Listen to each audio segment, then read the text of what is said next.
இயேசு கிறிஸ்துவின் இன்ப இனிய நாமத்தில் வாழ்த்துகிறோம்.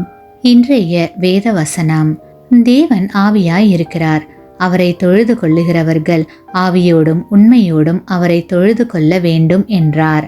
யோவான் 4 அதிகாரம் 24 வசனம். Today's Bible verse.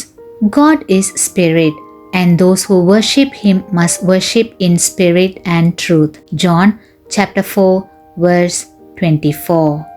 வேதாகமத்தில் இயேசு கிறிஸ்து கூறியதாவது, தேவனை தொழுது கொள்ளுகிறவர்கள் ஆவியோடு அவரை தொழுது கொள்ள வேண்டும்.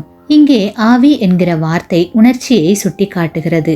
தேவன் ஆவியாய் இருக்கிறார் என்றால் இட்லி சட்டியிலிருந்து வருகிற நீராவியைப் போல் எந்த தோற்றமும் இல்லாமல் இருக்கிறார் என்று அர்த்தமல்ல.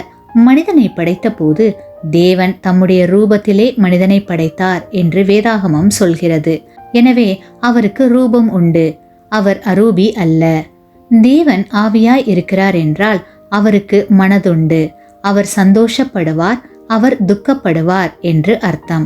எனவே தேவனை தொழுது கொள்ளுகிறவர்களுடைய மனது தொழுகையில் ஈடுபட வேண்டும். உணர்வுகள் தேவனுடைய தொழுகையில் ஈடுபட வேண்டும். எவ்வித உணர்ச்சியும் இல்லாமல் வெறுமனே உடலை மாத்திரம் ஒரு நிலையில் வைத்துக் கொள்வதில் பிரயோஜனம் இல்லை.